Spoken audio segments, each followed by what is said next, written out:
Bueno, seguimos con Comité de Crisis México y tenemos el honor de que nos brinde unas palabras la diputada María del Refugio Camarena Jáuregui, quien es presidenta de la Comisión de Ganadería en la Cámara de Diputados y a quien le pedimos unas palabras para este comité.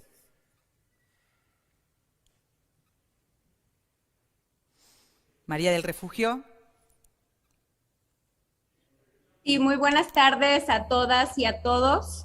Los saludo a la distancia a quienes siguen este importante evento con motivo del Día Mundial de la Leche. Saludo con mucho gusto al doctor Víctor Manuel Villalobos Arana, nuestro secretario de Agricultura y Desarrollo Rural en México, al actuario Alan Elizondo Flores, director general de FIRA, al licenciado Vicente Gómez Cobo, quien es nuestro presidente de la Federación Mexicana de Lechería, al licenciado Alfonso Ruiz Cobo, director general de la Federación Mexicana de Lechería, a Celina Mezquida y Antonio Ochoa, a Juan Carlos Anaya, director general del Grupo Consultor de Mercados Agrícolas, al doctor Javier Castellanos, quien preside el Grupo Intargi.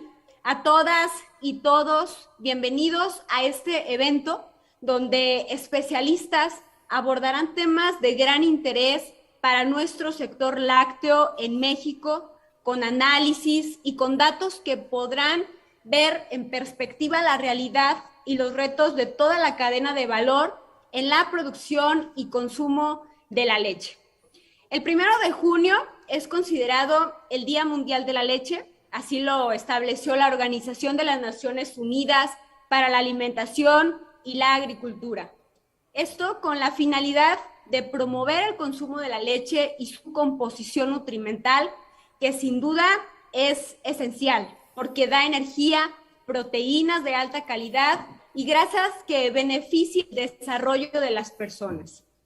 La leche contribuye también a la ingesta necesaria de nutrientes como el calcio, el magnesio, selenio, riboflavina, vitamina B12, entre otros compuestos saludables y vitamínicos, por lo que la leche y los productos lácteos son alimentos ricos en nutrientes y su consumo en las dietas de las niñas, niños, adolescentes y personas adultas es fundamental para prevenir enfermedades. Por ejemplo, se recomienda consumir un vaso diario de 200 mililitros de leche entera de vaca para un niño de 5 años de edad, que le proporciona 21% de las necesidades de proteínas y un 8% de las calorías, así como otros nutrimentos clave para su crecimiento. En este sentido, a nivel mundial se producen anualmente más de 748 millones de toneladas de leche. Hay 118 millones de granjas lecheras en el mundo y cerca de 750 millones de personas se dedican a la producción de leche a nivel mundial. Por ello, en la celebración de este Día Mundial de la Leche, el año pasado en la Organización de las Naciones Unidas para la Alimentación y la Agricultura se destacó la participación de 100 países quienes impulsaron el consumo de la leche como un alimento esencial para el desarrollo humano, debido a que aporta nutrientes indispensables para la vida y ayudan a reducir el riesgo de padecer enfermedades a temprana edad y en edad adulta. Por ello, México también conmemora el Día Mundial de la Leche, porque representa el 2% de la producción mundial de lácteos gracias a sus más de 13 millones de litros que generan anualmente y que lo ubican en el 13º lugar a nivel mundial. Y esto no podría ser posible sin el compromiso de nuestras productoras, de nuestros productores e industriales, que se ponen la camiseta del sector lácteo día con día, a pesar de las diversas problemáticas económicas, sociales, ambientales y de salud que deben enfrentar para continuar produciendo y abasteciendo el mercado nacional e internacional de leche y de productos lácteos. Por ello, quiero felicitar el empeño, la pasión y entrega de mi amigo Vicente Gómez Cobo y de Alfonso Ruiz Cobo, porque a través de Femeleche ponen en alto el nombre de las y los pequeños y medianos productores de México. En este sentido, el valor de producción de leche a nivel nacional es de aproximadamente 216 millones de pesos, es decir, el 16% del total nacional del sector pecuario. Y cabe señalar que de 230 a 250 mil productores de leche trabajan con 30 o 50 vacas, representando el 98% del trabajo con esquema de pequeña escala, quienes producen el 30% de la leche que se consume en México y además impulsan el autoempleo. El esfuerzo que le ponen las y los pequeños y medianos productores, que son el alma y el corazón de la cadena de valor del sector lácteo, en ocasiones no es suficiente, debido a las problemáticas que enfrentan, como la inflación, el incremento de los insumos, de los granos y de los forrajes, que afectan directamente a la economía, a la producción y abastecimiento del sector lácteo. Por ejemplo, de enero del 2020 a mayo del 2022, tenemos un incremento de alrededor del 50% en insumos para producir leche. Esto, sin duda alguna, es terrible y pone al borde de una crisis a las actividades de los productores lecheros de México. Por eso, en este Día Mundial de la Leche del 2022, quiero reconocer nuevamente el trabajo, el valor, la pasión, la calidad humana, la responsabilidad y el amor que día a día le ponen las y los pequeños, medianos y grandes productores de México para producir leche y productos lácteos de alta calidad nutrimental. A pesar de la falta de programas federales y recortes presupuestales que incentiven y que puedan apoyar a esta noble y estratégica actividad que contribuye directamente en la alimentación, en la salud y en la economía de México. Por ello, es necesario que en el presupuesto del año 2023 tenga mayores recursos para apoyar a las y los productores de leche. Y aprovecho para compartirles que el día de ayer presenté una iniciativa en la Cámara de Diputados para que México conmemore el 1 de junio de cada año como el Día Nacional de la Leche. Esto con la finalidad de promover a la leche como un alimento esencial en la canasta básica y en la nutrición de nuestras niñas, niños, jóvenes y en cualquier etapa de la vida de las personas. Decirles que la leche y la cadena productiva láctea de México se merecen que se les reconozca con un día nacional, porque los visibiliza y ayuda a que se dirijan mayores esfuerzos en legislación, en políticas públicas y en presupuesto. Esto favorecerá la alimentación de las familias mexicanas, además de impulsar, proteger y fortalecer la autosuficiencia alimentaria, que sin duda es una meta que debemos de trabajar conjuntamente autoridades federales, legisladores, productores, industriales y la sociedad civil. Y no me resta más que decir muchas gracias a este sector tan importante para nuestro país. Gracias a Femeleche, gracias a todas y todos. Su servidora, Cookies Camarena, desde la presidencia de la Comisión de Ganadería, estará siempre a sus órdenes.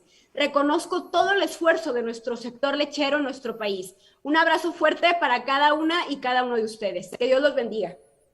Bueno, muchas gracias, diputada, muchas gracias por sus palabras. Seguimos con Comité de Crisis.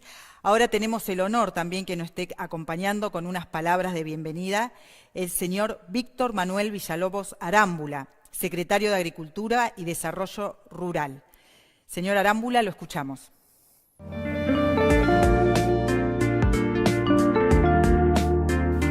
Me da mucho gusto darles este afectuoso saludo. Muy buenas tardes a la Federación Mexicana de la Leche y saludo a su presidente Vicente Gómez Cobo. Lamento no poder estar presencialmente con ustedes por razones de agenda.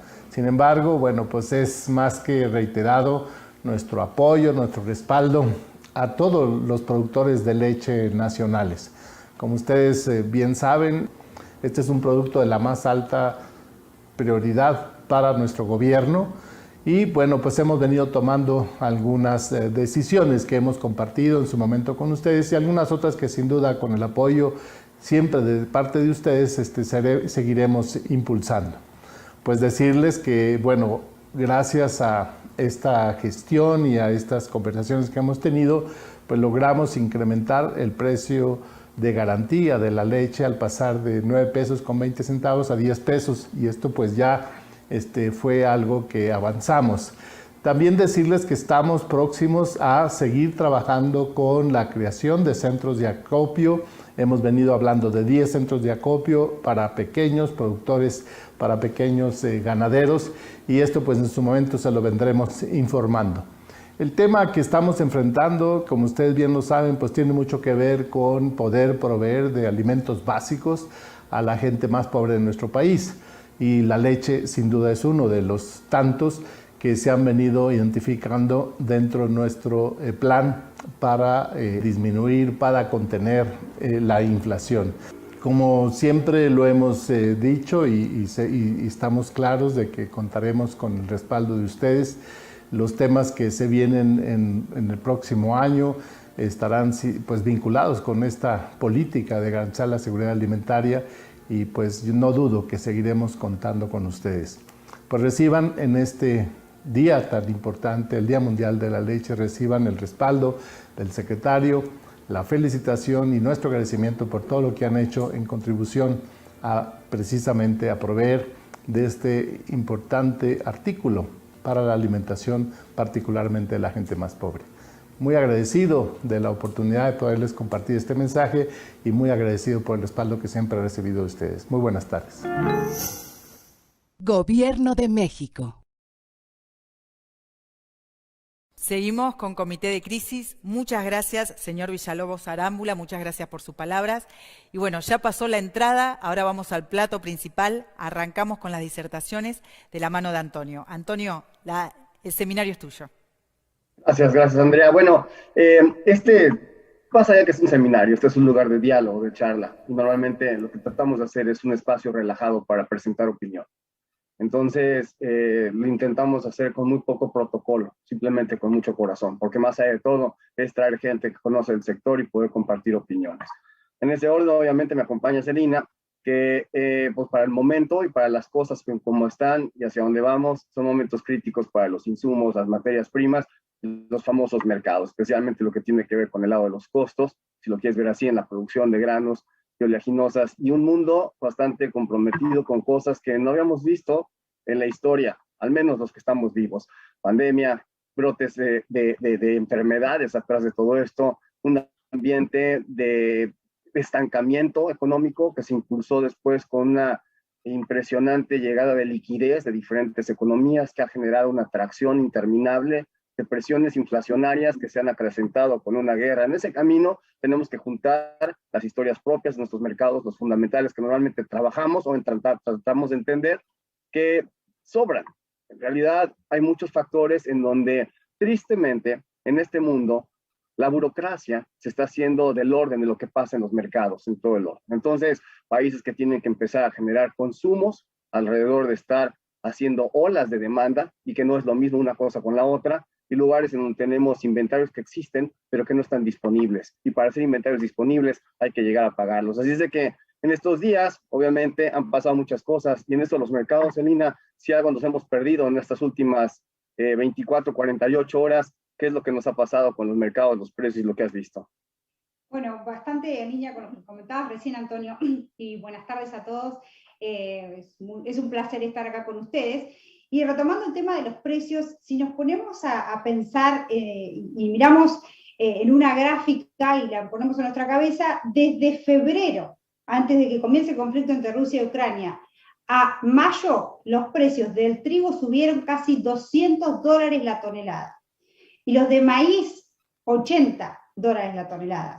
Perdón, $180 la tonelada. Entonces, imagínense ustedes el precio y la fluctuación en el medio, ¿no? No es que subimos a $1 por día, sino que la fluctuación ha sido impresionantemente grande. Desde mitad de mayo para el caso de trigo, o sea, hace 15 días nada más, el precio de trigo cayó $90 en Chicago. y el maíz desde mayo primero, ahora en un mes, $40. Entonces, ustedes imagínense que claramente eso tiene un impacto, y en los últimos 2 días pasó la mayoría de ese quiebre en los precios. ¿A qué podemos culpar? ¿Creemos que realmente la guerra entre Rusia y Ucrania ha llegado a su fin? No necesariamente, y realmente acá no lo vamos a saber a ciencia cierta, pero sí desde hace bastantes días hemos escuchado nuevas charlas en alguna forma de generar un corredor para que puedan exportarse los granos desde Ucrania por el Mar Negro. Se estaba exportando algo en ferrocarril y en camión, lógicamente en forma terrestre. Sin embargo, eso sabemos muy bien que en términos no es significativo. Entonces, el planteamiento viene desde el lado de la ONU y de los países que realmente están necesitando, por tema inflacionario, estos productos, de que realmente Rusia permita a Ucrania exportar. Lo cierto es que Rusia lo que reclama es que hasta que no se le saquen sus sanciones que tiene el resto del mundo contra ellos, no lo va a poder solucionar tan fácilmente, pero también reclama de que tanto los productos rusos de granos como los fertilizantes no tienen ningún tipo de sanción. Por lo tanto, estamos en esto, que aún lo estamos dilucidando. No tenemos una respuesta concreta de lo que está pasando entre Rusia y Ucrania, pero por las dudas el mercado realmente tomó esto como un dato bajista y hemos caído en estos volúmenes, en estos precios que les acabamos de decir, y realmente la ruptura fue muy grande.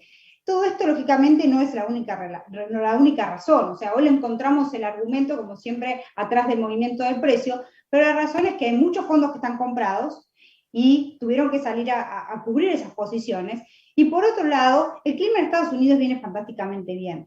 Realmente vemos que la siembra de maíz realmente va en términos promedio, un 87% sembrado, soja también, los trigos de primavera un poquito más lentos, pero realmente mucho mejor de lo que se pensaba. Y el clima viene, o el pronóstico climático también en una forma bastante concreta como para que los cultivos continúen su ciclo sin ningún problema trascendental.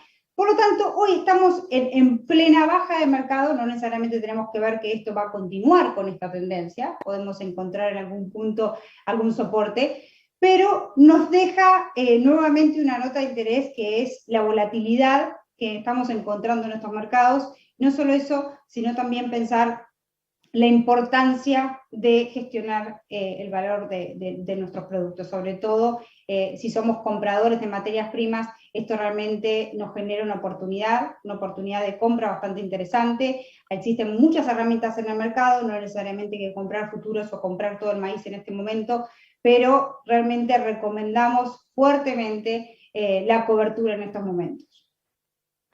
Ha sido un tiempo de mucho crecimiento en volatilidad y factores de esa naturaleza, y lo has descrito muy bien. Y hay cosas que realmente entendemos poco, porque la realidad es de que le estamos dando mucho más mérito de bondad al señor Putin de lo que realmente ha manifestado en acciones.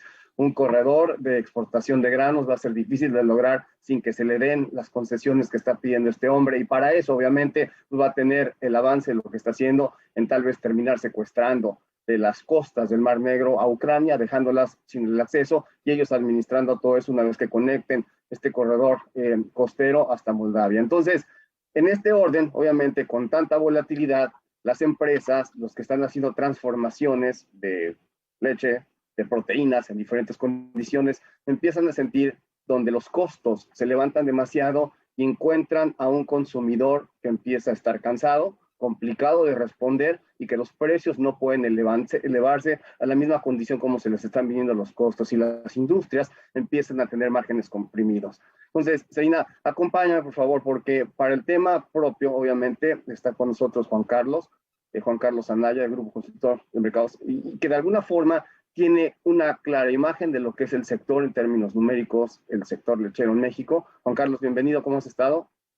Toño, gracias, buenas tardes. Celina, buenas tardes. Buenas tardes, Mi amigo Vicente, felicitarlos por el Día de la Leche y todo, a Femeleche por este evento. Y bueno, pues hablar de un producto muy importante, como lo señalaba la diputada y el secretario Villalobos. En ese sector, Juan Carlos, ¿cómo encuentras a México, la producción de leche, los retos de siempre? Estadísticamente exportamos mucho, importamos más, tenemos que jugar con una balanza desequilibrada. ¿En dónde ves las cosas con el sector en México? Mira, para dar un contexto, como se señalaba, bueno, la producción mundial pues, sigue creciendo a un ritmo de 1.9 tasa media de crecimiento del 2016 a la fecha. En ese periodo, la producción mundial de leche ha crecido un 10.1%, producimos más de 664 millones de toneladas. Y bueno, pues India es el mayor productor que aporta casi el 31%, Estados Unidos, nuestro socio comercial, y al que importamos casi toda la leche en polvo, el 15.6%. China, con su gran población, es gran productor, pero también gran importador, con el 5.5% de la producción. Y México, si ponemos a la Unión Europea en su conjunto, somos el 8º. Si lo dividimos, pues somos el 11º productor de leche en polvo, de acuerdo a los datos del USDA, y participamos con el 2% de la producción de leche mundial. Y los grandes exportadores, pues es Nueva Zelanda. Yo me acuerdo en mis épocas de Conasupo que comprábamos mucho a Nueva Zelanda, hoy no le compramos, pero ellos exportan el 41%, Estados Unidos el 18%, que es nuestro gran proveedor ahora de leche. Francia es otro gran exportador, y México también exportamos algo de leche, principalmente a Centroamérica, y somos el 12º jugador de exportaciones de leche. Ya como importador, como señalaba, China es gran importador de toda la leche que se exporta. Ellos compran el 46%, Argelia el 12% y México el 11.8%. Somos deficitarios, producimos el 81%. Ese es nuestro índice de autosuficiencia alimentaria, que seguramente Vicente nos platicará de cuáles son los programas y proyectos que tiene el sector lechero en México. Como lo señalaba la diputada, México produce 13 millones de toneladas de leche. La verdad es que la producción ha crecido una tasa media de crecimiento por arriba de la tasa mundial, el 2.1, o sea, por arriba, y hemos crecido en un 10.81% en el periodo 2016-2021. Y el sector lechero, del valor de la producción pecuaria, representa casi el 18%, 113,000 millones de pesos, pero para dar un contexto, el sector pecuario, del valor del sector agropecuario, todo el sector pecuario representa el 43%. El sector pecuario ha venido haciendo gran tarea. Tenemos un hato lechero de 2.3 millones de vacas, y la realidad que hemos ido creciendo en la producción, donde Jalisco es el gran productor de leche con el 21.4%, Coahuila el 11.9% y Durango el 10.5%, y México es el tercer importador de leche, como señalábamos, con 348,000 toneladas de leche en polvo. Y para ir concluyendo, bueno, el precio de la leche no ha ido tan mal del 2020 al 2021, con todo el 22, con los incrementos que ha habido de las materias primas que nos comenta Celina, que le está impactando no solo al sector lechero, sino a todo el sector pecuario y a todo el sector consumidor, con la inflación que vivimos a nivel mundial y de México. Vemos que afortunadamente el precio de la leche al productor, de un promedio en 2020 de 4.70 pesos el litro, y anda en promedio en 9.12, y el gobierno tiene un programa que ahí Vicente ha impulsado mucho para los pequeños productores, del precio de garantía, que ahora ya se actualizó a 10 pesos el litro.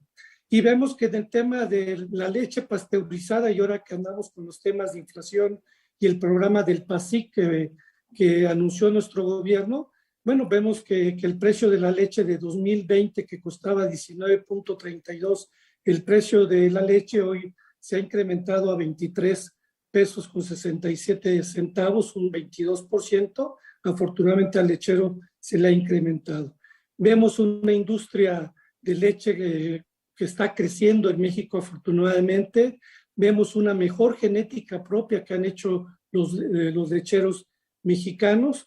pero pues afrontamos los grandes retos que dice Celina de los altos costos de materias primas, aunque estos días, como dice Celina, ha bajado el precio, bien para la agroindustria, no tan bueno para el productor, pero bueno, pues nadie gana, hay ganadores y perdedores con los mercados, y yo creo que el sector lechero tiene una gran oportunidad de crecer porque la realidad del país lo requiere, y entonces pues vemos un gran sector lechero mexicano con una capacidad de crecer, y seguramente Alan Elizondo nos platicará de los programas de financiamiento que tiene FIRA. La verdad les agradezco mucho la invitación de estar en este segundo comité de crisis México. Pues bueno, Juan Carlos, muchas gracias. Siempre claro, siempre puntual. Los números no mienten de alguna forma, y obviamente que hay muchos trabajos, muchos proyectos, muchas etapas de crecimiento. Pero quédate con nosotros, Juan Carlos, para que después en algún momento podamos hacer un intercambio de ideas, si te parece. Pero con este preámbulo, obviamente hemos escuchado las diferentes voces en el transcurso del programa, datos estadísticos y de soporte y tal. Y es momento, obviamente, de saludar a Vicente Gómez Cobo, con quien, pues bueno, es un placer tenerte por acá. En la presidencia Femeleche. Imagino que querrás tal vez empezar a dar un saludo a todos tus asociados y el resto, que empecemos a platicar el sector, el ganadero, la potencia de quien está produciendo, quien lleva en esto mucho tiempo y que de alguna forma nos pueda hacer entender en dónde está en la mente esta gran industria láctea en México. Gracias, Antonio, gracias a todos por este evento.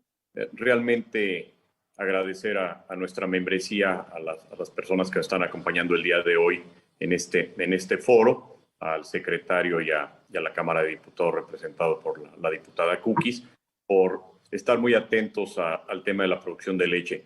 Como bien han dicho mis antecesores, es una de las actividades más importantes en el sector agropecuario en México, tiene un gran valor social, tenemos más de 250,000 unidades de producción, la mayoría son sistemas de alto empleo que generan arraigo en el campo mexicano y ingresos adecuados para las familias.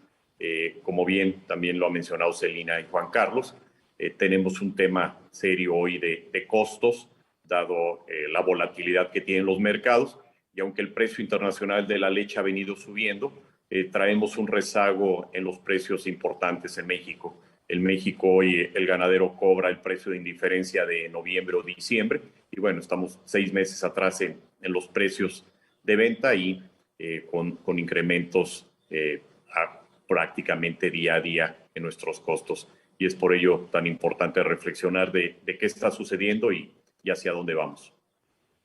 Vicente, en ese tema de la construcción de precios y estos precios de indiferencia y el rezago que tenemos, hay muchas condiciones que al productor mexicano le vendría bien que tuviésemos igualación de condiciones respecto al menos de tus socios comerciales al norte, en donde los programas que existen en Estados Unidos y Canadá de ninguna manera se parecen a lo que sucede acá, en donde en algunos lugares también Estados Unidos tienen una secuencia de muchísimo proteccionismo, obviamente que son industrias que así lo requieren, especialmente en Canadá, que ha hecho mucho avance en eso, pero en México, cuando estás haciendo este precio de indiferencia, la construcción de precios, ¿qué es lo que se tiene que hacer para que el precio alcance y que sea la justa medida de lo que representa un valor y un mercado natural para todos los productores de leche?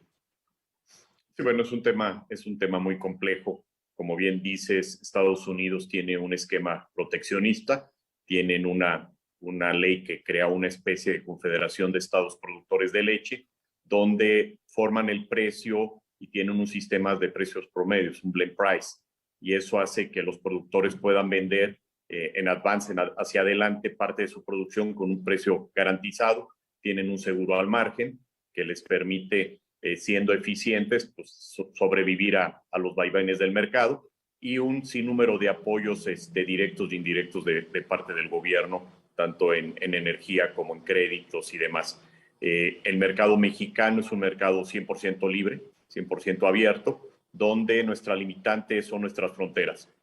Los productores de leche no podemos vender fuera de México porque se tiene que procesar y tendríamos que salir a competir contra un precio tirado normalmente de la leche en polvo de Estados Unidos.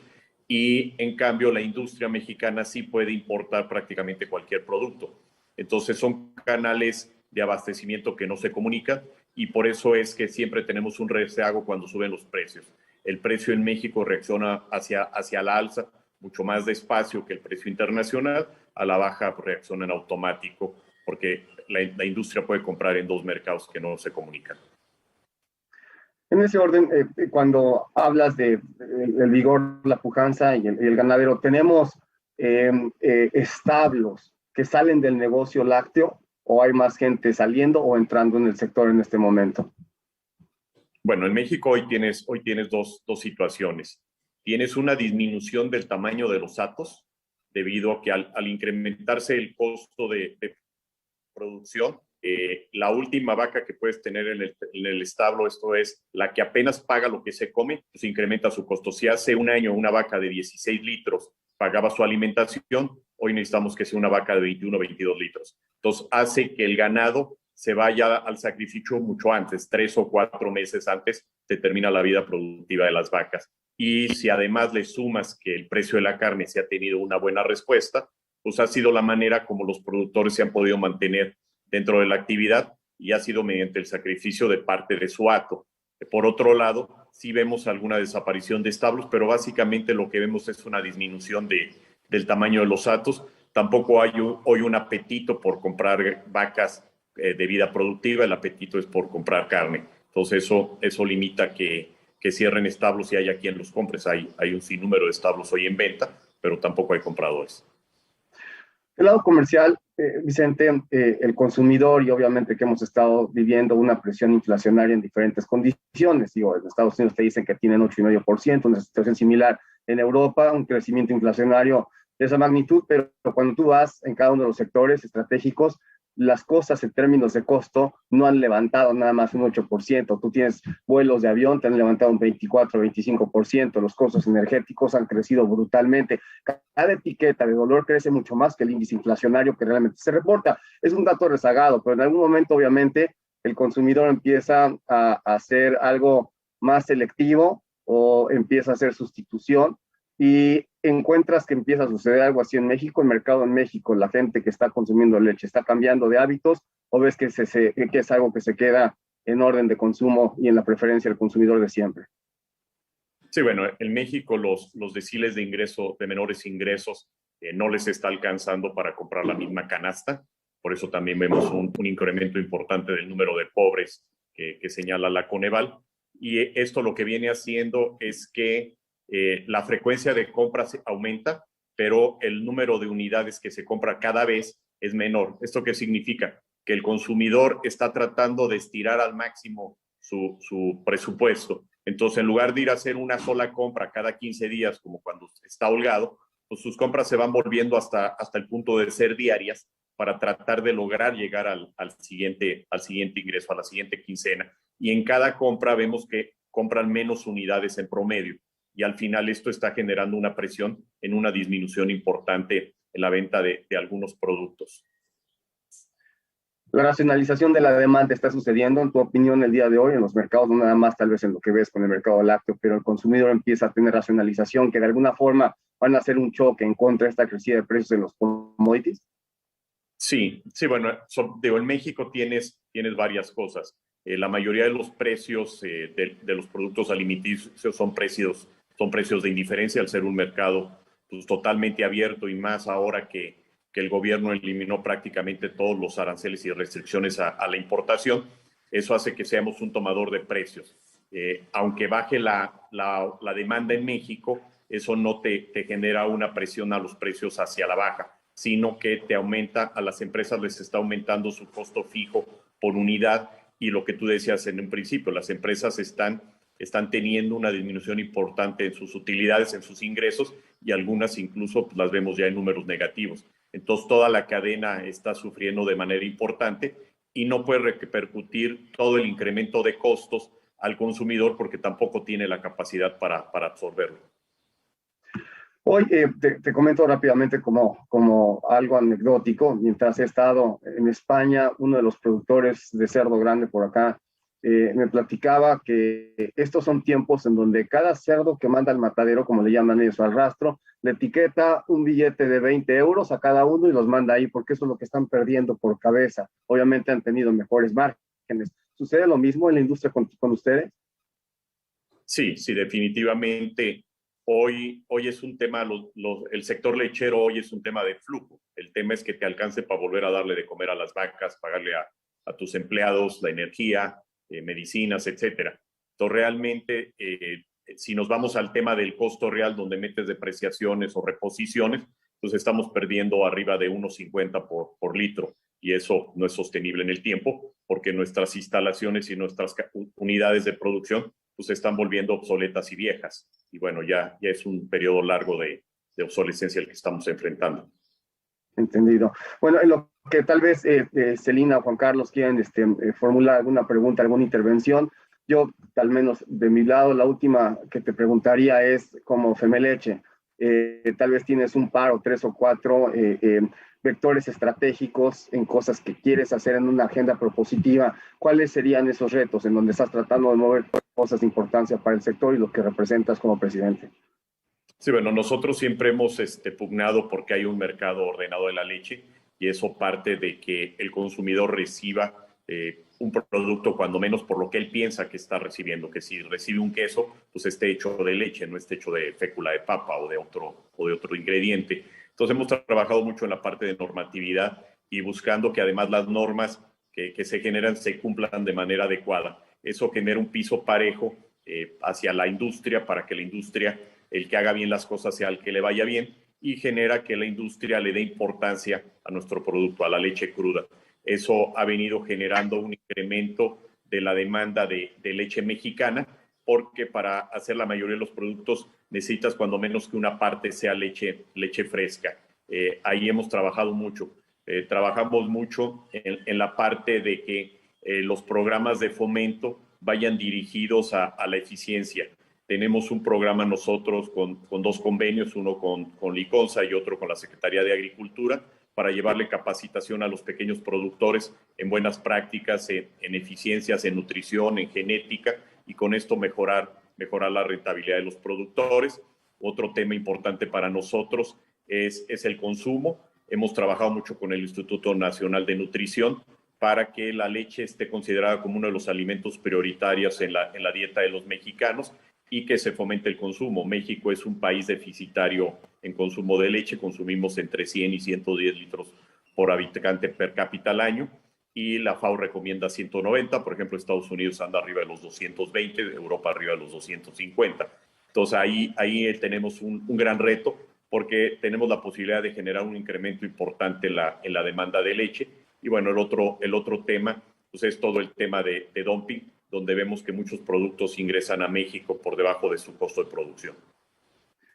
El tema de leches de almendra y leches de avena y cosas así que les dicen que son leches que realmente no lo son, pero ¿hay alguna defensa en contra de eso en México como para que entre en una categoría distinta?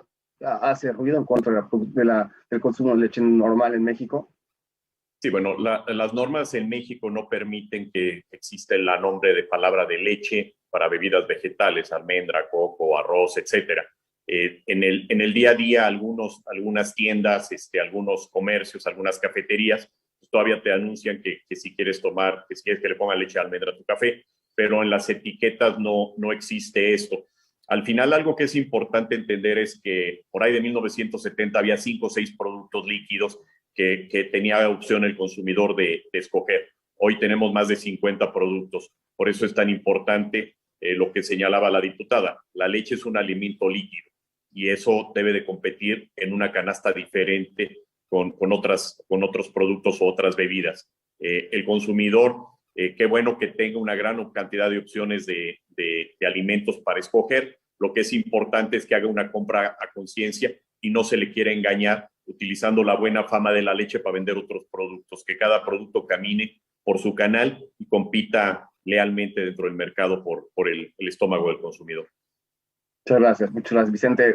Juan Carlos, Celina, Juan Carlos, ¿algún comentario, alguna cosa más para Vicente? Primero Celina, primero las mujeres.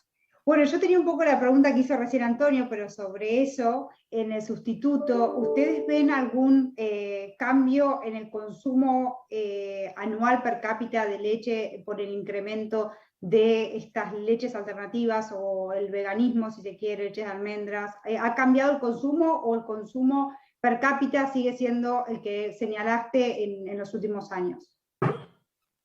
Bueno, el consumo per cápita ha venido subiendo en México, primero que nada por la urbanización.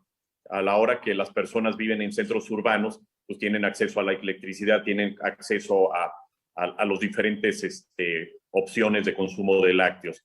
En cuanto a las bebidas vegetales, que pueden sustituir a la leche, son productos mucho más caros. En general valen cuando menos el doble que la leche, y eso hace que sea un producto realmente para el primero o el segundo decil de consumo de la población. Sí son competidores importantes. Al final, como digo, lo importante es que la etiqueta sea clara y la gente haga una compra a conciencia. Las tendencias en el consumo de los lácteos en el mundo los últimos años se ha volcado a favorecernos, dado que se ha demostrado científicamente que nuestros productos pues, generan un beneficio no solamente en la nutrición, sino en la salud de los consumidores, y eso nos permite competir adecuadamente. Y la otra pregunta que tiene que ver un poco más con la sinergia entre la producción y la industria. Por lo que comentaste, ¿existe algún fomento dentro de la cadena láctea en México que fomente la forma en que trabajan de una manera articulada y se puede de alguna manera acentuar, o no acentuar, sino generar un buffer la maniobra de los precios cuando el precio internacional baja? Entonces México de alguna manera copia la baja, pero cuando sube no necesariamente. ¿Existe algún tipo de trabajo que se esté formando en pos de poder trabajar en conjunto para que la cadena se beneficie de las fluctuaciones o se mejore el precio cuando el precio baja? Sí, yo creo que la realidad al final siempre nos alcanza. El mercado de la leche en el mundo los últimos 5 o 6 años ha sido un mercado de compradores. El comprador es el que ha fijado las condiciones, el que ha fijado los precios. Entonces la industria ha tenido una gran fuente de abasto con muchos vendedores y pocos compradores. Hoy que el mercado cambió, donde es un mercado de vendedores, la industria está buscando mantener su cadena de suministros, y vemos empresas importantes generando programas de apoyo para el crecimiento de sus proveedores vía créditos, vía la compra de vaquillas y créditos incluso subvencionados por ellos mismos. Y esto rápidamente pues, genera un incentivo al crecimiento y una lealtad hacia estas industrias que además están tratando de pagar pues, el mejor precio posible. Y eso sí genera un desarrollo integral de toda la cadena y permite que todos podamos subsistir. Juan Carlos. Vicente, bueno, dentro de los programas del gobierno hemos visto que en el presupuesto 2022 se incrementó por parte del ICONSA el presupuesto para los pequeños productores con el precio de garantía, que pues, el subsidio anda a más de 3,000 millones. ¿Esto qué ha representado para el pequeño productor que está en el programa del ICONSA en cuanto a aumento de productividad, en cuanto a su rentabilidad? Si realmente estos subsidios están generando que se incremente la producción, baje la dependencia de las importaciones. ¿Qué resultados están viendo ustedes con este precio de garantía? Y por otro lado, el apoyo que está dando el gobierno a través del ICONSA para los deciles más bajos en ciudades y en las zonas rurales, que le mete más de 2,000 millones en subsidios a la leche, en donde vende el litro de leche en 6.50 para estas gentes. ¿Ustedes qué piensan de estos dos programas que el gobierno tiene para el sector lechero y hacia el consumidor? Mira, yo creo que son, de entrada hacia el consumidor consideramos que es bueno.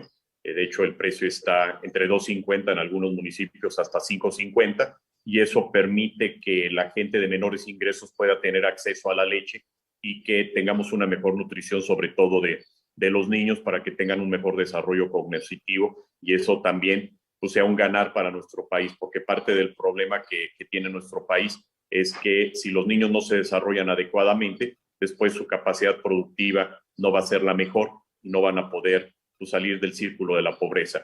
En cuanto al tema de apoyos a los productores, para nosotros es algo muy importante, porque no solo beneficia el productor que le vende directamente al ICONSA, sino genera un precio piso en las regiones donde hoy consume el ICONSA.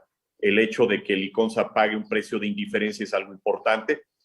Consideramos que el esquema de precios de garantía no es el adecuado hoy, porque realmente el precio es de 7.90 más incentivos, que puedes llegar hasta 10 pesos, cuando debería ser un precio de 10 pesos más incentivos para poder realmente acercarte al precio de indiferencia que hoy está arriba de los 12 pesos. Entonces, Liconza sí funciona bien en esa parte. Consideramos que Liconza tiene mucho por mejorar sus eficiencias internas que le permitan poder llegar a más consumidores y que le permitan también poder llegar a más productores. Con ellos hemos trabajado mucho en el tema de capacitación para que la leche que recibe Liconza sea de mejor calidad y que el productor tenga un mejor ingreso y que también la leche que llegue al consumidor sea mejor. Yo creo que hay muchos espacios ahí para que este programa funcione de una manera mucho más eficiente y bueno, es un reto ahora que ha habido cambios ahí en la administración de realmente lograr esto.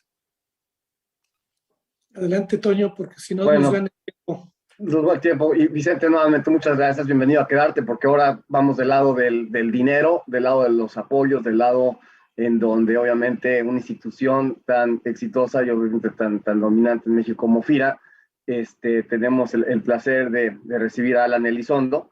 Alan, te saludo con mucho gusto. Gracias por participar con nosotros.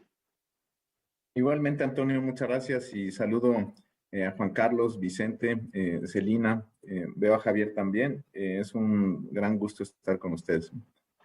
Bueno, el tema del financiamiento, Alan, y obviamente los apoyos que vienen alrededor de una actividad que necesita, especialmente en esta cadena, mucho financiamiento, entran en un contexto económico complicado, con presiones inflacionarias, con mundos que obviamente en economía han estado soltando una liquidez brutal y que el día de hoy, lógicamente, los bancos centrales del mundo, al menos los bancos más grandes, están tratando de retirar esta liquidez, tratando de hacer un control de la inflación, cuando lo que van a hacer es una restricción en el gasto y no pueden tocar el lado de la cadena de suministro que está muy desacomodada.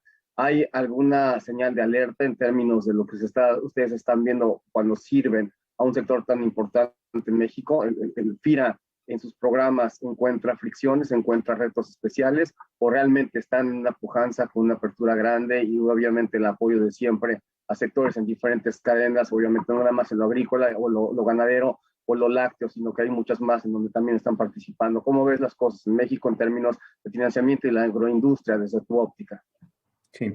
Sí, claro, Antonio. Pues mira, yo creo que vale la pena para poder abordar esta pregunta interesante que haces, dar un contexto de cómo es que pues se ha estructurado el sistema de financiamiento al campo, particularmente a la cadena que hoy estamos analizando, que es la de la leche, y el por qué se ha hecho necesario desde los años 50, incluso antes, pues la presencia del gobierno como un participante en este sistema, que pues si tú lo analizas en muchas otras industrias no necesariamente es presente, ¿no? El gobierno como alguien que subsane algunas fallas de mercado. Entonces, pues yo quisiera empezar por esa descripción, porque te lleva muy bien a la pregunta que estás haciendo. En el caso del sector agroalimentario, pues se le conoce, por supuesto, por la relevancia en su provisión de alimentos, en lograr en algunos de ellos la autosuficiencia, y bueno, da el valor nutricional a la ciudadanía, lo cual pues va primero, y así creo que se señaló durante la pandemia como un sector esencial. Eso es quizás lo más evidente, pero también tú mismo comentaste hace un momento, es un sector que apoya el crecimiento económico. Lo hizo, de hecho, en épocas donde iba bajando la economía, el ritmo de la economía en general.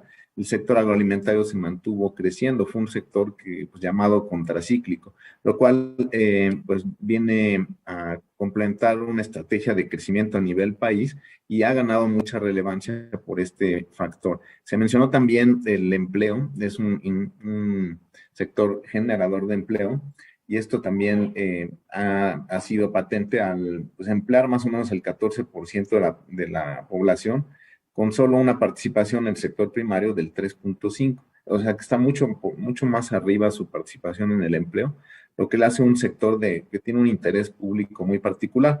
Y uno, que lo pongo al último, pero no necesariamente es el menor, es también la huella climatológica de este sector agroalimentario, que pues se sabe, porque así ha sido publicado, que es uno de los sectores en su conjunto generadores de gases de efecto invernadero. Entonces, si tú lo ves en grupo, estos 4 elementos hacen que sea un sector muy relevante y que motive la presencia del Estado para que funcione bien. Ahora, ¿cuál es el papel del Estado en un sistema, pues, que yo diría no está mal atendido en el financiamiento privado? Realmente el papel lo podríamos resumir en pues en dos objetivos, ¿no? El primero es amortiguar choques. Ahorita abordo un poco más este concepto, pero va a ir muy derecho a tu pregunta. El segundo es acerca de subsanar carencias que puedan tener los productores que requieran algún tipo de instrumento que ayude a que los engranes del sector privado funcionen. Esa sería otra motivación. Entonces empiezo con este segundo y luego nos vamos al primero.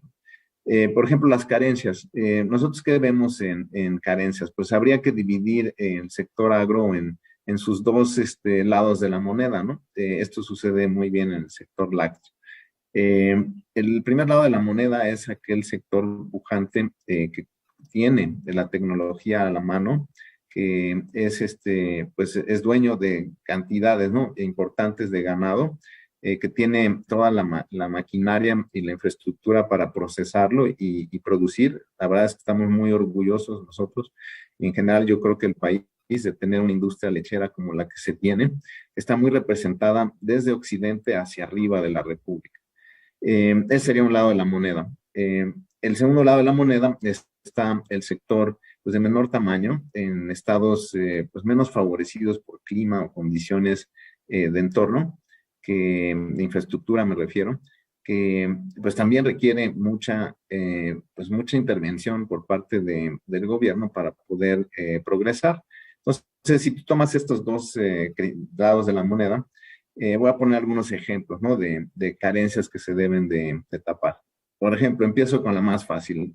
El productor vamos a decir, en Veracruz, Tabasco, Chiapas, de leche, que le faltan condiciones, pues como por ejemplo de enfriamiento de su leche, en la nutrición tiene a lo mejor pues fallas o no tiene la última tecnología para poder llevar a bien su ganado, el manejo mismo es carente, y parte de las intervenciones que se hacen son ayudarles a estructurar sus proyectos, abrirles fuentes de pago, es decir, mercados, y llevarlos a una lógica en la cual con sus tecnologías y con asesoría técnica puedan producir y abastecer la cadena de tal forma que puedan recibir financiamiento. Entonces, es parte del papel de una institución como FIRA llevar esa asesoría, estructurar los proyectos y luego dejar ver cómo el sector privado los financia. Ahora, ¿cuál sería entonces la pregunta de una carencia en la parte alta, ¿no?, del sector?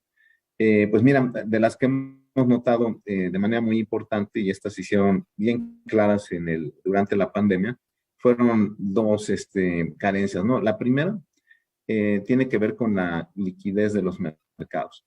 La liquidez de los mercados es algo que pues muy difícilmente se controla desde este sector agro, más bien la observa, ¿no? Y esta es muy dependiente de las condiciones que se observan a nivel internacional, también tú lo mencionaste.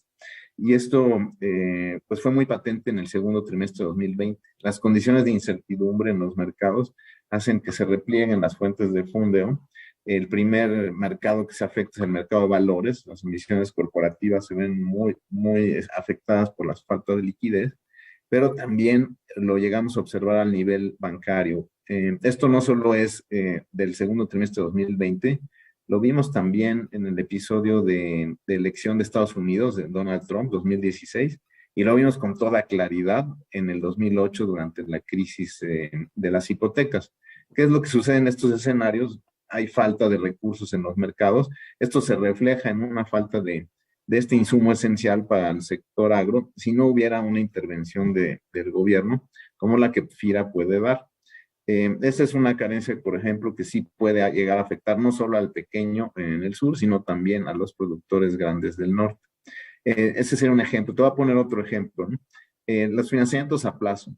Los financiamientos a plazo suelen ser complicados, sobre todo para entidades financieras extranjeras.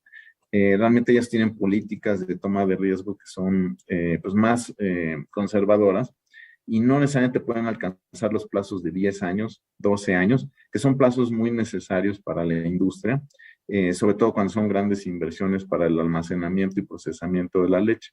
Es ahí donde FIRA puede jugar, y el Estado a través de FIRA, un papel de amortiguar este tipo de fallas, en las cuales puede proveer fondeo de 10 años a los bancos para que ellos lo bajen en el mismo estilo sin incurrir en ese riesgo, y por las características de la institución, que tiene un volumen muy grande, puede darse ese lujo, ¿no?, de transformar plazos entre el mercado de valores y las empresas que se financian. Entonces aquí tienes tú un mapa de por qué la presencia del Estado, de una institución como FIRA. Entonces, entrando a tu pregunta, ¿no?, ¿qué viene? Pues tú has señalado acerca de una política monetaria que se está recrudeciendo.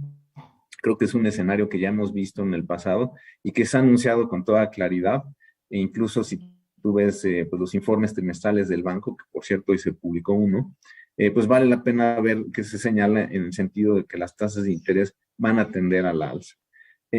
Este tipo de cosas, pues una institución como FIRA no las puede evitar, pero lo que sí puede hacer es amortiguar o llenar carencias, como lo dije hace un momento. ¿Cuáles serían efectos de amortiguamiento? Bueno, por ejemplo, cuando las tasas iban en exactamente el sentido contrario, que fue en 2020, iban a la baja, pues era de interés de los productores financiarse a tasas variables. ¿Por qué? Porque esto les iba a poder reducir el costo al paso de los siguientes meses. Eso fue lo que se hizo de manera muy activa durante ese año de 2020. Se estuvo financiando tasas variables, sustituyendo tasas fijas, con lo cual se alivió la carga de la deuda en un momento muy complicado. ¿Qué es lo que se puede decir de este momento? Bueno, FIRA tiene los programas para que aquellos créditos que en este caso están a tasa variable y donde se ve una tendencia al alza, puedan ser reestructurados a tasa fija, con lo cual amarren un costo de la deuda que dé certidumbre de operación. Lo que estoy diciendo es, no podemos controlar la dirección de las tasas, pero sí podemos dar los instrumentos a las empresas para que naveguen con la menor carga de la deuda. ¿Qué hace FIRA? Bueno, pues FIRA dentro de su balance tiene una administración de activos y pasivos, y con esta visión del escenario, pues reduce el impacto, tiene más volumen para hacerlo y tiene acceso a productos derivados financieros que se lo facilitan. No me quisiera extender mucho más, pero si quieres, aquí le corto para seguir con las preguntas, Antonio. Me va a costar trabajo de tener ese hilo, porque ibas fantástico, vas describiendo las cosas como van, pero te voy a preguntar una cosa fácil y rápida. De acuerdo a toda esta infraestructura, las facilidades, los programas y todo este tipo de facilidades que van a dar y dan, ¿qué tanto realmente se está utilizando? ¿Crees que el sector está subutilizando las capacidades que tiene FIRA, o estás justo ahí en donde tus capacidades están llegando al tope con lo que va necesitando el productor? Mira, Juan Carlos hizo ahí una exposición muy buena de cómo fue creciendo la producción de leche. Yo lo que te puedo decir es cómo va creciendo el financiamiento de esa cadena. La cadena de leche en el portafolio de FIRA son 14,000 millones de pesos, más o menos 700 millones de dólares, y esta ha crecido de manera muy constante a una tasa aproximadamente como del 10%. Es una tasa, es más, es del 13% promedio de los últimos 3 años. Es decir, es una cadena que está usando definitivamente las facilidades que da FIRA. Yo diría que por el lado del financiamiento no ha habido una falta de uso, y hemos hecho muchas reestructuras para aliviar la carga de la deuda. Entonces, en ese sentido, pues va creciendo, va muy bien y representa una parte muy importante de nuestro portafolio. Por decirte más cifras, más o menos son 55,000 millones de pesos lo que FIRA financia en materia de pecuaria, donde aquí hay producción de carne de los 3 tipos, ¿no? De ave, de cerdo, bovino, pero también la producción de leche entra en esos 55,000 y se lleva 14,000 la cadena de la leche en sus 3 eslabones, la primaria, la de transformación y la comercialización. Sobre todo la primera es la que más ocupa a FIRA. Entonces, volviendo a tu pregunta, no creo que haya una subutilización del fondeo. Y bueno, la ventanilla es el compromiso que siempre hemos hecho cuando Vicente nos invita a los eventos. El compromiso es mantener esa ventanilla abierta en la medida en que las circunstancias así lo generen, sean las tasas altas o bajas. Ahora, quizás donde yo creo que hay una oportunidad es en el uso de los productos de cobertura. No te voy a decir que FIRA los provee porque somos solo un intermediario, pero sí vemos que estos productos de cobertura en el escenario actual se han hecho indispensables. Nosotros hemos centrado más la atención en los productores de grano. Los productores de grano reciben un apoyo muy importante de FIRA para financiar las coberturas y facilitar su compra vía los brokers que las venden. Son opciones de puts, de venta de grano, donde ellos amarran sus precios para la venta. Nosotros creemos que la industria lechera pues, requiere la adquisición de este tipo de productos y a nosotros nos gustaría facilitar mucho más ese acceso. Creo yo que la grande industria tiene el conocimiento, la tecnología y las capacidades para adquirir productos de opción de compra de granos, pero ciertamente nuestro reto está sobre los medianos y pequeños productores que también requieren coberturas para mitigar estos riesgos. Entonces, por ahí veo la oportunidad, aunque no es algo que esté en cero pues, como instrumental financiero para el sector. En lo que Celina, Juan Carlos, Vicente, si quieren alguna participación, con mucho gusto. Te voy a hacer una pregunta. Aquí en el camino estamos con productores de todos tamaños, aquí justo aquí en este auditorio, obviamente. Habrá algunos que tengan acceso constante con ustedes, habrá algunos otros que no. Pero para todos ellos que quieren llegar y empezar a tener una secuencia más cercana de capacitación, de entender los programas, los apoyos y ver cómo ellos pueden eventualmente llegar a integrarse, lo que fuese, ¿cuál es la forma más cercana para llegar a tocar la puerta en FIRA? ¿Cuál es la mecánica de acceso que nos recomendarías tener? Claro, Antonio. Mira, eso es importante. La institución es de segundo piso, lo que significa es que opera a través de los bancos, ¿no? Esto es, pues, la respuesta fácil, decirte, oye, pues acércate a un banco, menciónale FIRA y baja el producto. Pero no, o sea, FIRA, quizás la forma más amigable y sobre todo compatible, ¿no? Con la necesidad del productor es ir a través de la red de FIRA. FIRA tiene una red de 88 oficinas en toda la República que están precisamente instaladas para recibir productores, estructurar sus proyectos en la medida en que haga falta y acercarles el intermediario que más barato les puede acercar el crédito. Este es el trabajo de la mitad del personal de FIRA, se dedica a esta labor. Esto pues es muy útil sobre todo en el sur-sureste, donde los productores son más pequeños y sobre todo donde nosotros podemos acercar al productor a la industria, ya sea un Nestlé, ya sea Danone, ya sea Liconza. Está más fácil que FIRA, que conoce a esa industria, pues le puede acercar proveedores. Esto dio, por ejemplo, vida a un programa de lechería tropical que están dando y que va avanzando muy bien poco a poco. Ha sido un programa de los más difíciles que hemos tenido, pero que sigue avanzando y subiendo a productores que se acercaron a las agencias que FIRA tiene en esos estados y recibieron información del programa, independientemente que el trabajo de nuestros colegas es salir y buscar a los productores. Entonces, esta sería la forma, son 88 agencias. Y bueno, aquí están los datos de mi contacto para aquel que quiera enviarme. Yo le envío el directorio de agencias para que pueda salir y buscar a nuestros colegas. Espectacular. Una pregunta más, nuevamente lo que el panel opina con nosotros. El día de hoy México cambió un poquito el discurso, al menos la narrativa sobre esta situación de la defensa de la producción nacional y que la autosuficiencia alimentaria y de repente, bueno, a importar todo de donde venga, como venga, sin arancel, porque la presión inflacionaria realmente duele y pega. Hay sectores que van a estar pues, empezándose a doler, obviamente, pues, porque va a llegar producto barato a cualquier lugar y se va a tener estos accesos. ¿Encuentras fragilidad en la cadena contra esta competencia o contra lo que pudiese desprender esta conducta última? Mira, fíjate que entendemos muy bien la medida y es una medida pues, que ha sido muy celebrada para aquel que es consumidor, ¿no? Porque va a tener más oferta. Nosotros hicimos también un análisis de impacto, ¿no? de estas medidas.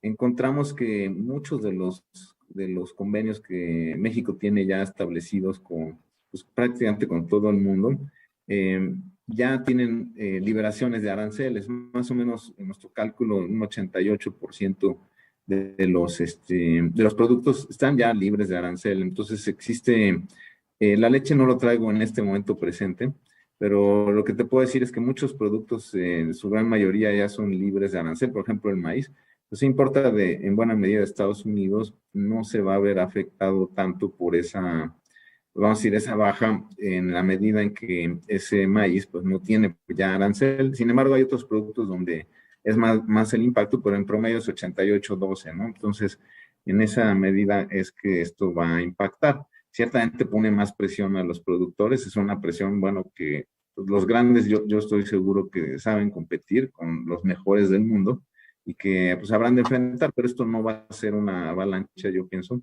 para sus capacidades de producción. Y bueno, sí va a terminar beneficiando, así sea en mayor o menor medida en algunos productos, al consumidor final. Muchas gracias. Bueno, Selina, Juan Carlos, Vicente, si gustan. A mí me gustaría hacer una pregunta. Adelante, Vicente. Pregunta para Alan, obviamente, pero también me gustaría conocer qué opina Juan Carlos y Antonio. Las tasas de interés, como bien se ha mencionado, han venido al alza. Los bancos centrales están tratando de frenar la inflación ante un escenario de liquidez en algunos casos o de falta de oferta. ¿Cuál es la perspectiva en el tiempo? ¿Cuánto tiempo va a durar este tema de tasas de interés a la alza o altas? ¿Y cuál es el futuro? O sea, ¿es un tema para un año o para varios años? ¿Cómo lo ven ustedes? Yo se la dejo que Alan la participe, que Alan es el banquero. Ya después opinaré desde la tribuna de la zona de las verduras. Claro. Mira, Vicente, es una pregunta que a lo mejor conviene abordar sobre cuáles son los factores que afectan esa tasa, ¿no? Cuando uno analiza todos los factores que afectan esa decisión de política monetaria, uno llega a concluir que la respuesta es muy, muy difícil de dar o prácticamente incierta. Depende mucho, por ejemplo, el progreso del conflicto, ¿no? En Rusia y Ucrania.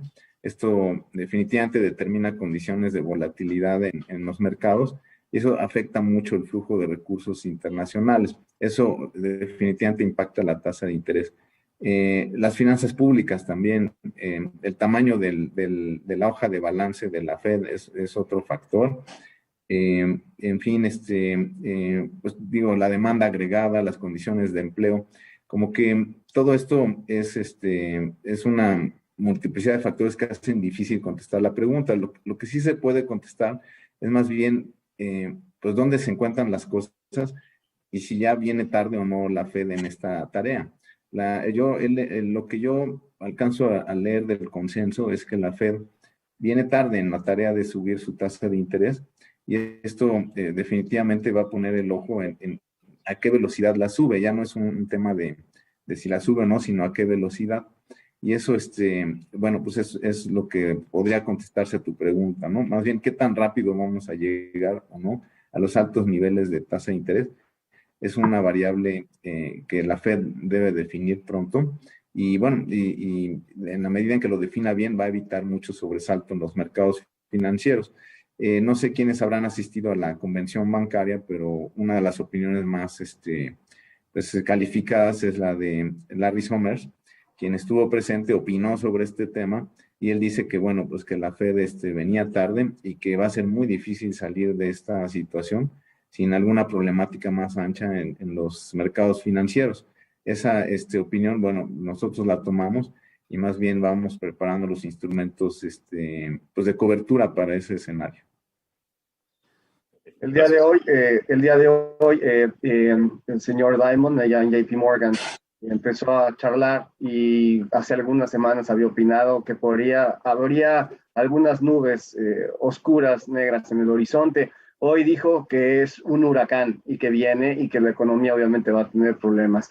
La situación económica en Estados Unidos encuentra la capacidad de ahorro de los hogares en una condición muy distinta a la que normalmente tiene. Y se habla de que trae cerca de $3 trillones en la canasta de ahorro de mucha gente que se ha hecho llegar dinero, obviamente con toda la inyección de liquidez. Entonces, cuando esto tendría que estar más en la zona de $1 trillón, todos los crecimientos de precios se siguen apoyando porque la gente sigue teniendo capacidad de compra. Ahora, la situación de la Fed es que te restringe el lado de la demanda lo más que puede, pero la oferta no puede hacer nada y la oferta está muy trastocada entre guerra, pero échate hacia atrás todo el tiempo que faltó producción en China con la salida del primer caso de coronavirus, como sabes, hasta estos últimos paros que van a terminar tocando a la cadena, obviamente, y esta producción interrumpida además por este efecto de temor en guerra que no te da comunicación y que hace que muchos gobiernos se retraigan del sistema y que de alguna forma lugares como Indonesia o como mismo Rusia se detienen las exportaciones para proteger las canastas domésticas, ¿no? Y lo ves también en Argentina, que te juegan con los permisos de exportación y tal. Entonces, los países prefieren, cuando tienen estas exportaciones, detener estos flujos exportadores para tratar de controlar los precios domésticos, en la defensa, obviamente, del propio, pero esto se ha hecho, pues, básicamente un populismo terrible en este orden, porque son tiempos electorales y tenemos cambios dramáticos. Viene Brasil, obviamente vienen las intermedias en Estados Unidos, y las recientes reuniones entre el señor Powell y el presidente, obviamente, aunque son supuestamente independientes uno de los otros en términos de la autonomía, pero te deja ver que definitivamente los gobiernos tienen muy poca capacidad de controlar este problema. Y la Reserva Federal, tal vez lo que ya sabes que va a hacer, lo va a seguir haciendo a un ritmo de medio punto porcentual cada que se junte, pero el próximo cambio será cuando detenga esto, y ahí es en donde tendríamos que estar hablando tal vez de un efecto recesivo, en donde vas a tener obviamente un detenimiento en el crecimiento económico con inflación, y estas dos combinaciones, ahí le pusieron alguna palabra sexy, pero parece que es hacia donde vamos. Esto te lo digo desde el cajón de las verduras, que no le conozco mucho al tema, pero es lo que te podría yo decir de mi lado, ¿no? Gracias. Yo en mi opinión siempre he visto por qué solamente los bancos centrales lo hacen con tasas de interés, ¿sí? Está bien, pero creo que a veces se les pasa la mano porque eso inhibe la inversión y el crecimiento. Y yo creo que hay otras fórmulas. Digo, yo veo los márgenes de comercialización que existen en la cadena hasta el consumidor y creo que es donde ahí debe trabajar el gobierno. Entonces, pero no veo que les interese ni en México ni en Estados Unidos, y vemos que grandes empresas pues casi son oligopolios, monopolios, o también vemos algunos temas de especulación en las cadenas que afectan al consumidor. Yo he hecho varios documentos y estudios, pero la realidad poco hace el gobierno en ese sentido de evitar esos grandes márgenes, que a veces son buenos los intermediarios, pero que hay abusos. Para dar una idea de un producto como el tomate, ¿sí? El productor recibe 7 pesos, medio mayoreo 10 pesos en central de abastos, medio mayoreo 12 pesos, y le llega a Celina en 30 pesos. Pues, ¿qué le hicieron? Está bien, hay una inversión en el tema del autoservicio, del mercado y todo, pero veo que no es solamente a través de tasas, sino también es un tema de ver cómo están funcionando la competencia en los mercados, y la realidad es un tema para mí muy relevante en el sentido de cómo atacar este tema que está afectando al consumidor, no solo en México, sino a nivel mundial. Exactamente así. Bueno, yo de mi lado, o sea, tendría una cantidad enorme de preguntas, obviamente, porque el panel es increíblemente generoso, pero obviamente el tiempo también traiciona, y tenemos un espacio muy especial en donde necesitamos tocar el punto de salida, que es lo que arranca de alguna forma nuestra actividad como agroindustria, es justamente ahí en el campo, justamente ahí en la nutrición, en el suelo, y lo que de ahí desprende. Entonces, si me acompañan, le vamos a dar la bienvenida a Javier Castellanos, y que de alguna manera nos platique un poquito lo que ve en el tema de fertilización, tierra, nutrientes, y este concierto de desconciertos, obviamente procurado por una situación de abasto restringido desde el Mar Negro, principalmente, en donde el día de hoy se condicionan embarques de alguna forma o se bloquean capacidades de hacer surtir de componentes muy importantes, y el mundo en diferente proporción está sintiendo que las cosas empiezan a faltar. No nada más eso, sino que también vienes desde antes con una crecida en los precios energéticos que derivan también en complicaciones de los usos de los fertilizantes. Y para ti, Javier, saludarte, recibirte con mucho gusto, muchas gracias por tu tiempo y estar con nosotros, pero la pregunta es, ¿será que el mundo encontrará una forma para estar restringiendo o reduciendo los paquetes tecnológicos? Porque es un riesgo grande, no nada más lo de siempre, soltar una semilla al campo, sino eventualmente tener un paquete tecnológico cada vez más caro y con pocas certidumbres hacia el futuro, justo en un círculo vicioso en donde se necesita más producto, pero hay menos capacidad de riesgo. ¿Lo ves así? ¿O qué encuentras en la zona en donde el campo necesita surtirle al mundo y los fertilizantes, la utilización de la tierra y los nutrientes son elementales? ¿Cuál es tu opinión al respecto? Bueno, para empezar, el insumo de mayor impacto en rendimiento y en calidad del forraje es el fertilizante. Algo que no puedes jamás dejar de hacer es estar seguro de que la planta está bien abastecida de nutrientes, bien sea mediante fertilizantes químicos o mediante la propia reserva que puede llegar a tener el suelo. En los últimos, a partir de diciembre del 2020, el incremento de la urea y del KCl, cloruro de potasio, pues ha tenido un incremento del 300%. El caso de los fertilizantes fosfatados, del MAP, el incremento ha sido del orden del 250%. Entonces, eso genera un impacto tremendo. Anteriormente, el costo del fertilizante cubría alrededor del 25-30% en el mejor de los casos. Hoy está llegando hasta un 50%. Y aparte hay desabasto, no nada más es que está caro, ¿no? Entonces todo esto está impactando muy fuertemente en los costos de producción. Y un agricultor, llegada a la fecha de siembra, no puede dejar de fertilizar y tiene que comprarlo al precio que sea. ¿Y qué está pasando? Está comprando caro, está sembrando caro y está cosechando barato en algunos casos. Entonces eso le está pegando muchísimo al productor de forraje, ¿no? De granos también. Entonces, ¿cuál es la solución a este problema? Afortunadamente, ha habido ya una ligera reducción en los precios de la urea, el KCl y el MAP siguen altos, sobre $1,150. La urea llegó a bajar a 800 en puerto.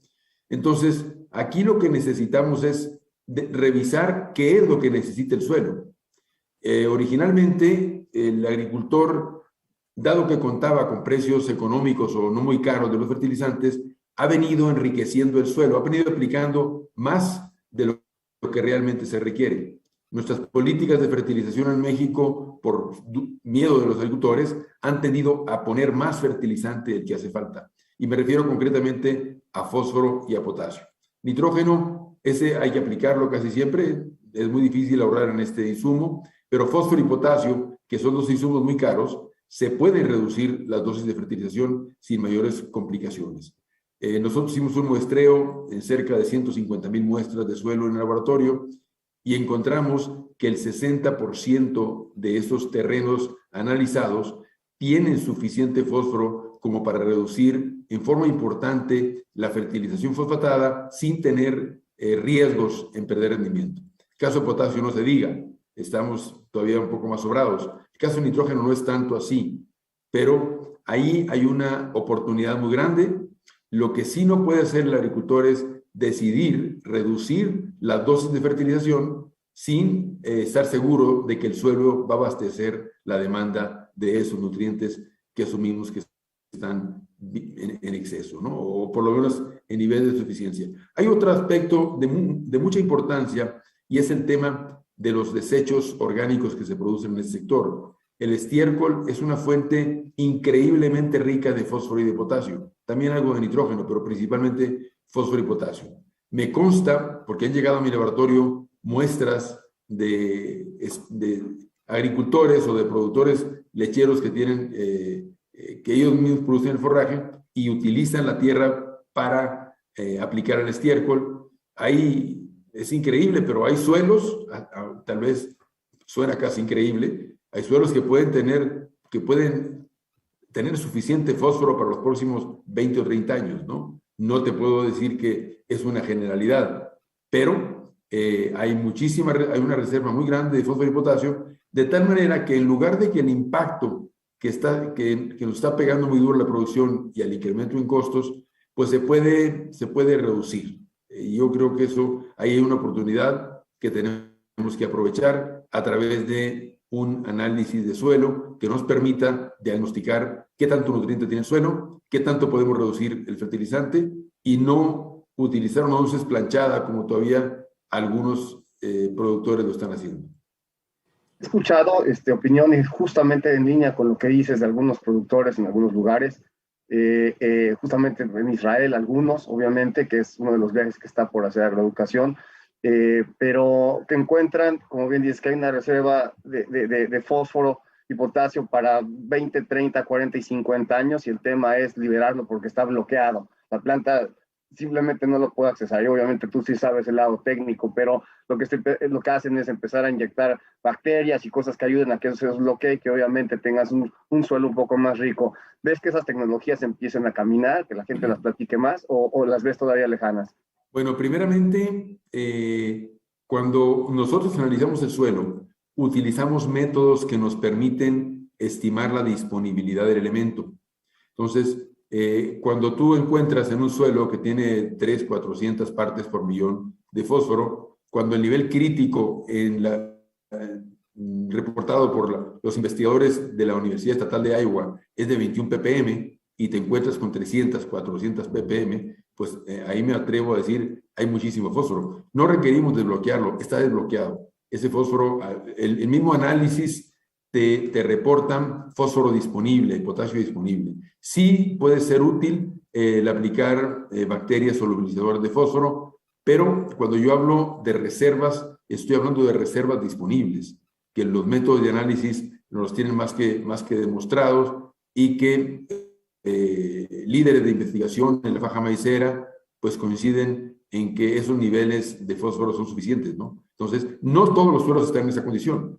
Hay agricultores que tendrán sus suelos con una reserva muy baja y que tienen que fertilizar. O sea, la única manera de saberlo es analizar el suelo para tomar la decisión de lo que se requiere. El reto para el productor el día de hoy es que tiene precios que a la vista suenan y parece que son increíbles, precios que no has visto en mucho tiempo, digo, quitando las últimas horas que obviamente hemos tenido algunas lavadas de precio, pero que son precios que históricamente son altos. Desafortunadamente los costos han crecido y han levantado. En las curvas, obviamente, cuando bajan los precios, bajan pronto, y como dicen en algunas ocasiones, bajan en elevador, pero los costos bajan muy despacito en escaleras que nos van a poner ciclos de complicación, y lo que parece que hoy es rentable, cerrando estos precios de fertilizantes a ciclos a venir, se puede venir un problema y grande para la rentabilidad en la agricultura en el mundo, no nada más en México, y aún así los precios seguirán siendo altos, porque aún cuando tengas estas lavativas, como hemos visto recientemente, los precios se van a quedar relativamente altos. ¿Ves que el productor esté pasando alguna situación anticíclica así que tenga que hacer algo especial al respecto? Yo pienso, yo quiero pensar que los precios van a volver a la normalidad. ¿Cuándo? No lo sabemos. Ya de hecho la urea, que llegó a costar $1,100 la tonelada, ahorita en puerto anda sobre $800. Hay una tendencia hacia la baja. Es imposible mantener esos precios tan altos, es muy difícil sembrar. Yo creo que pues la oportunidad del agricultor es ser muy analítico en cuanto a lo que tiene, cuidar mucho la dosis de fertilización, no tirar lo que no hace falta. En épocas ricas, como en la época del pasado, que teníamos mucho fertilizante a precios accesibles, enriquecimos el suelo, lo enriquecimos con estos elementos. No es el caso de nitrógeno, pero es el caso de fósforo, de potasio, de boro y otros elementos, ¿no? Entonces ahí hay una oportunidad muy interesante para reducir los costos. El agricultor está apostándole a que va a cosechar un maíz que va a vender bien. Por eso hasta este momento no ha reducido sus dosis de fertilización, los que están bien verificados, ¿no? Entonces, esos agricultores siguen pensando que las cosas van a funcionar. Yo le preguntaba a un agricultor hace unos 2 o 3 meses cuánto costaba producir una hectárea de maíz y me hablaba de 50,000 pesos por hectárea. Hoy le pregunté a otro, ya cuesta 60,000, me dice. Entonces, y de ahí el 40% es fertilizante. Entonces, esperemos que la única salida que tiene el agricultor es subir productividad, subir rendimiento, porque pareciera ser que los que compran el producto del agricultor sabe que el agricultor está obteniendo más rendimiento y entonces no se da un incremento en los precios de los productos a la par que se da el incremento en los costos. O sea, siempre el agricultor tiene que pagar el precio de incrementar los costos con rendimiento, o sea, esa tecnología, que por cierto hay agricultores que ya han logrado llegar a las 20 toneladas por hectárea, pues de grano de maíz. Entonces, pues ellos, la salida que les queda es tecnología, es incrementar rendimientos. Bueno, ¿y qué tal otra alternativa también? Y que tal vez Alan tiene la llave, y es que llega el tiempo en donde el productor necesita meterle la mano fuerte a los puts, empiezas a tener estos paquetes para asegurar pisos de alguna forma porque no tienes una garantía de precios eternos. Pero, Alan, hay disponibilidad, se puede hacer esto fácilmente, FIRA está para ayudarles, a todo listo, falta algo, pero ya el productor puede llegar y ponerle a los puts como si no hubiera mañana. Fíjate que no es así como sucede con los granos. Por supuesto que nosotros estamos para facilitar los instrumentos, pero en este caso no vemos esa demanda al menos muy clara de parte de los productores. Lo que hemos hecho nosotros es abrir espacios en las cuotas de crédito para que el productor pueda, que quepa dentro de su paquete pues de financiamiento, la compra de los fertilizantes, incluso estos precios. Hay una variable que nos gusta mucho seguir, que es la variable beneficio-costo. La corrimos antes y después de la subida de estos precios y vemos que todavía es una variable que pasa, no sé, de 30% de beneficio, o sea, de 1.3, es decir, 30% de beneficio con respecto a costos. Después de los impactos está más o menos en 22%, esto es nuestro cálculo, conforme a los costos que calcula FIRA. Pero hicimos un tercer ejercicio que es, ¿qué pasa si el productor aplica menos nitrógeno? Evidentemente impacta sus costos a la baja y tomamos estimaciones de baja de productividad de los mismos productores y nos resultó que la variable beneficio-costo baja aún más, a un nivel más o menos del 10%. Entonces, sí es una situación donde creemos que el productor pues debe de y aún así con estos precios le resulta rentable, ¿no? Eso es un poco lo que hemos concluido. Oye, pero me espero a las preguntas, pero yo tendría una pregunta para Javier. Adelante, o sea, este Sí. es su espacio, ustedes Javier, mandan. ¿cuál sería tu opinión sobre dos alternativas? Una es el uso de biofertilizantes y la número dos, y quizás más importante, el uso de tecnologías tipo el Green Seeker, donde se hace una aplicación mucho más pues diferenciada del nitrógeno, pudiendo ahorrar porcentajes pues no menor. O sea, ¿tú recomendarías esto como algo viable y útil? Primer tema, biofertilizantes. Los biofertilizantes han venido funcionando muy bien en agriculturas más marginales, donde no se le pone nada de nitrógeno, porque la bacteria funciona mejor en ausencia del fertilizante. Y sí, ahí puedes lograr un 50% de incremento de rendimiento, pero logras subir rendimientos de 1 tonelada a 1,5 toneladas, quizá 2 toneladas. A la hora que hemos llevado estos biofertilizantes a la agricultura altamente tecnificada, los resultados no han sido tan espectaculares, ¿no? Eso es lo que hemos observado, ¿no? Entonces, yo dijera eso, enfocaría mucho el tema de biofertilizantes hacia productores de menores recursos, un producto barato. No digo que no funcione, porque aún así hay muchas bacterias y hongos que promueven desarrollo radicular, se les denomina rizobacterias promotoras del crecimiento de la planta, y funcionan también. No podemos decir que es en forma generalizada. La otra, ¿me la repites, Alan? Sí, es el uso de, bueno, el Green Seeker. El Green Seeker, correcto. Sí, hay varias técnicas que funcionan muy bien para diagnosticar el requerimiento nutrimental. Green Seeker es uno de ellos. Ahora nosotros acabamos de desarrollar una tecnología que se basa en análisis de nitratos, fosfatos, potasio en la savia de maíz. Y es un equipo, pues, más o menos que te toma los 3, 4 elementos. La estamos evaluando. Justamente estamos colaborando con un exdirector regional de FIRA, Jesús Olivas, que nos está ayudando en este proyecto. Y yo creo que ahí hay potencial, por supuesto que hay potencial. Eso es tecnología. Y necesitamos, donde yo veo el gran problema, y eso me preocupa mucho, que prácticamente dinamitamos los programas de extensionismo agrícola. Entonces, todos aquellos programas tan eficientes que había para que los agricultores tuvieran conocimientos como el uso de Green Seeker y otras herramientas adicionales, pues perdieron y hoy dependen de ellos mismos nada más. Estamos muy mal en esa parte. Realmente haría mucho bien al agricultor contar con programas profesionales de extensionismo agrícola. Totalmente de acuerdo. Gracias.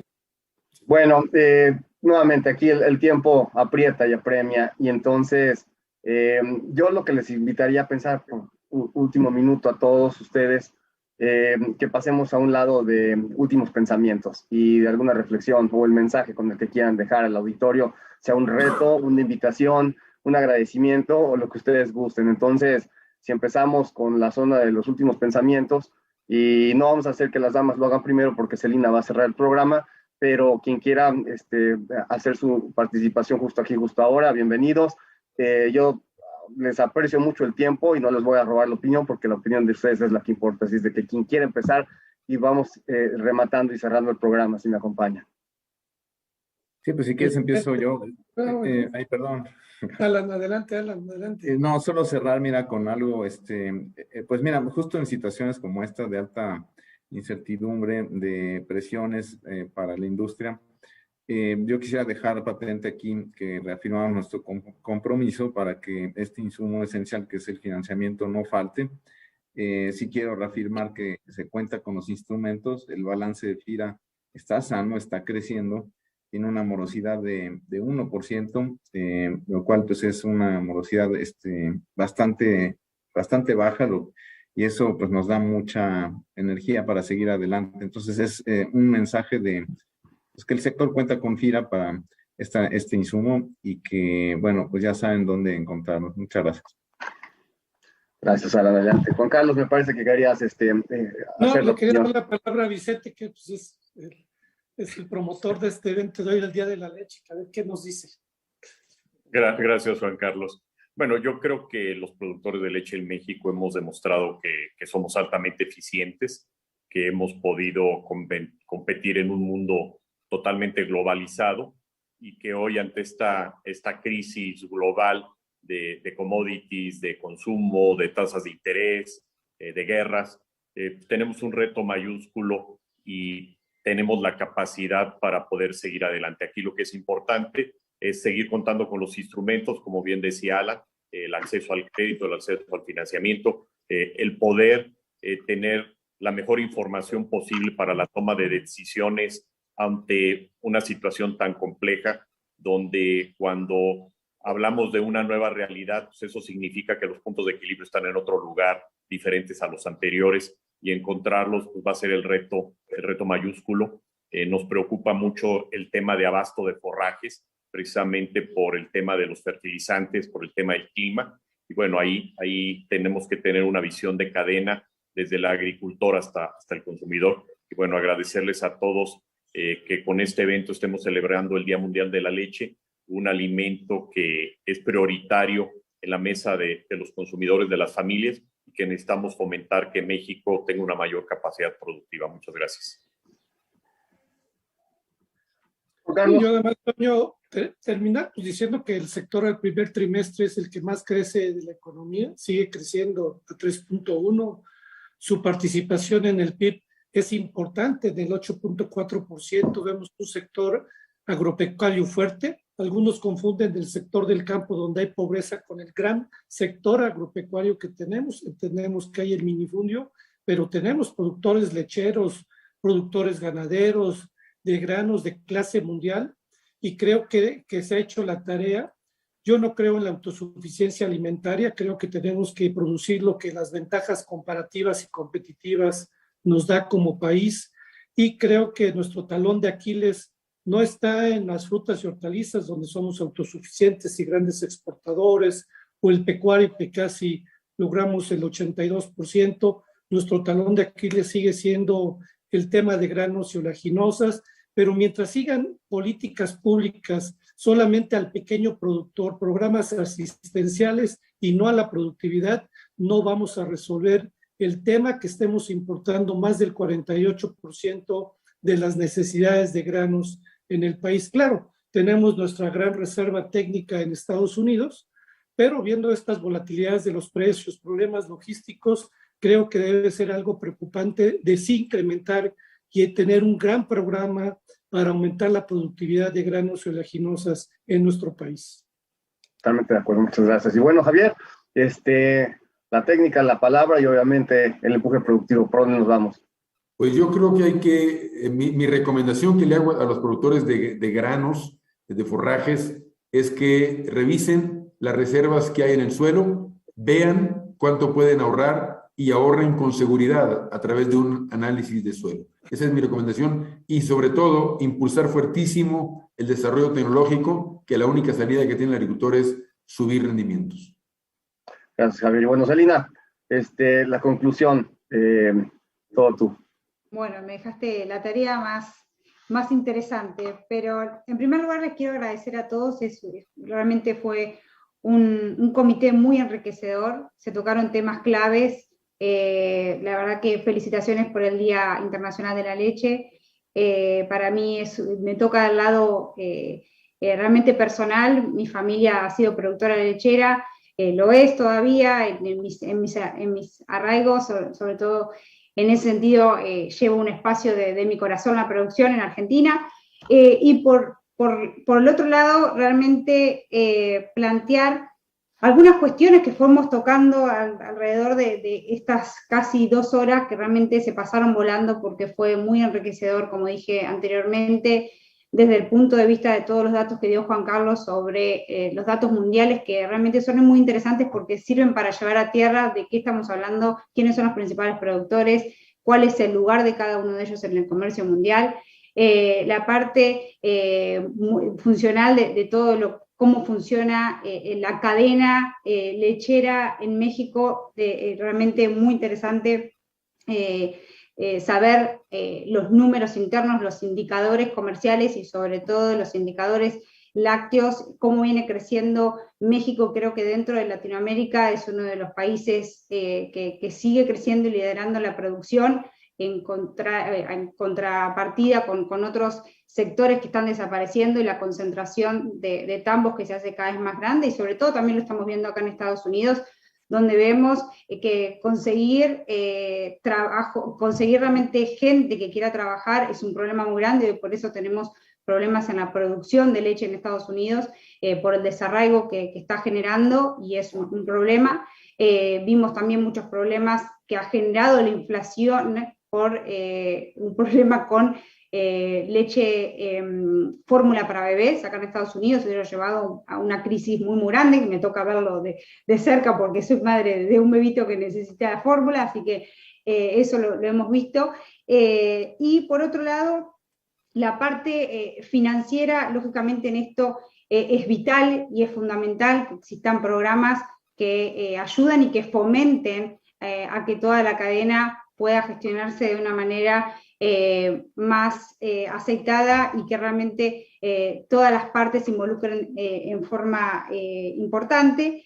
Y el tema de los costos, lógicamente que tiene una incidencia muy grande en los márgenes de productivos, pero es el eslabón inicial y fundamental en toda cadena productiva, es que realmente con esto me queda una idea de que la producción va a estar, que el agricultor va a sembrar con tecnología, porque realmente es importantísimo tener la producción independientemente de cuál va a ser el costo de ella, ¿no? O sea, los márgenes se pueden de alguna manera concretar con la utilización de herramientas, las conocemos, están disponibles.